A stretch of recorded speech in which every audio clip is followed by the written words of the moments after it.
عاد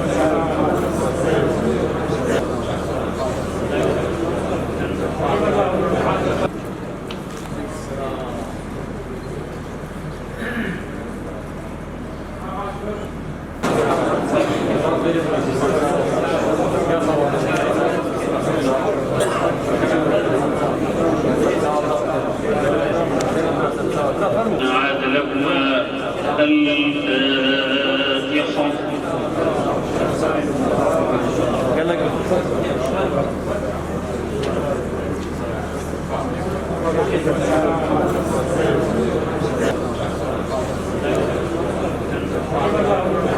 بسم الله الرحمن الرحيم.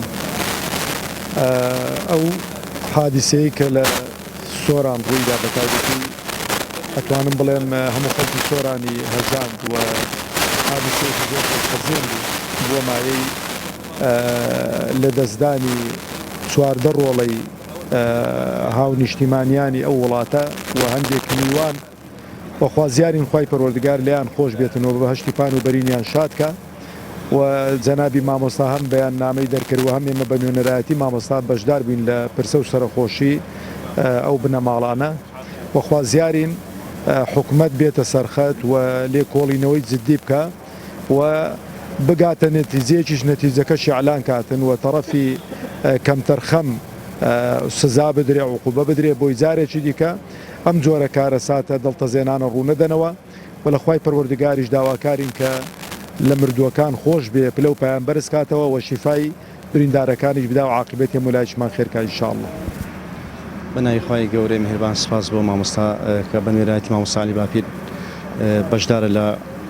پرسەمان خوای گەورە ئەجری هەموو لایەک دات و ئینشاءالله دەستخۆش لە مامۆستایەکە ئینشاءالله و دەستخۆشی لە مەڵبەندی سۆرانی کۆمەڵی ئیسلامی بکەین کەەوە بەشدار بوون لە پرسە و هاوخەم بوون لەگەڵ ئێمە